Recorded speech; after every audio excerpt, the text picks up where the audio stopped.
सभी भक्तों को राधे कृष्णा। सावन का महीना चल रहा है। सभी लोग भगवान भोलेनाथ का पूजन करो और भगवान भोलेनाथ की कृपा प्राप्त करो।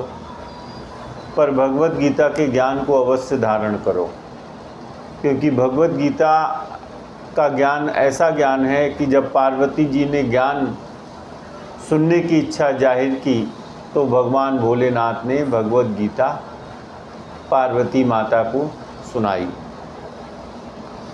भगवत गीता के 9वें अध्याय के कुछ अंशों को आप लोगों के समक्ष रख रहा हूँ।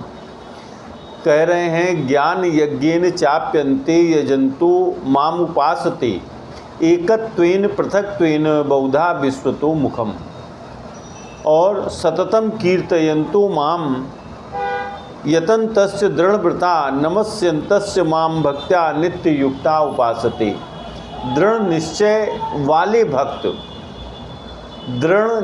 वाले भक्त निरंतर मेरे नाम और गुणों का कीर्तन करते हुए, मेरी प्राप्ति के लिए यत्न करते हुए और मुझे प्रणाम करते हुए सदा मेरे ध्यान से युक्त होकर के अनन्य प्रेम से मेरी उपासना करते रहते हैं। फिर से सुनो, दृढ़ निश्चय वाले भक्त मेरे नाम और गुणों का कीर्तन करते हुए, मेरी प्राप्ति की इच्छा करते हुए और मुझको बार बार प्रणाम करते हुए मेरे ध्यान से युक्त होकर के अनन्य प्रेम से मेरी उपासना करते रहते हैं।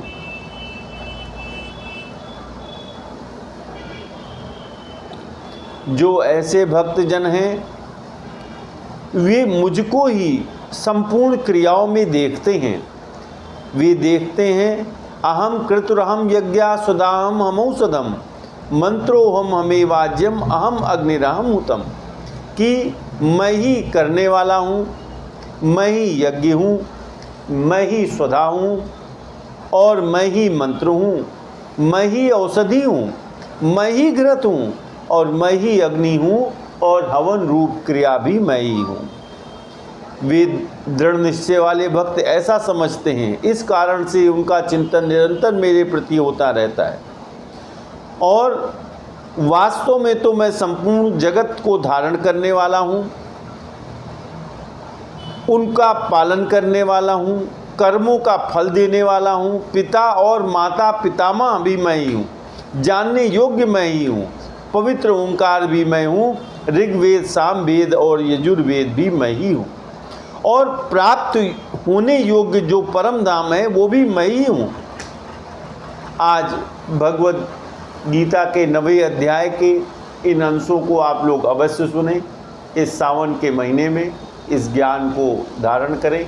और वैसे चतुर्मास चल रहा है, चतुर्मास में जितना अधिक भगवान की उपासना, ध्यान, ज्ञान का श्रवण वो हितकारी है। सभी भक्तों को राधे कृष्णा।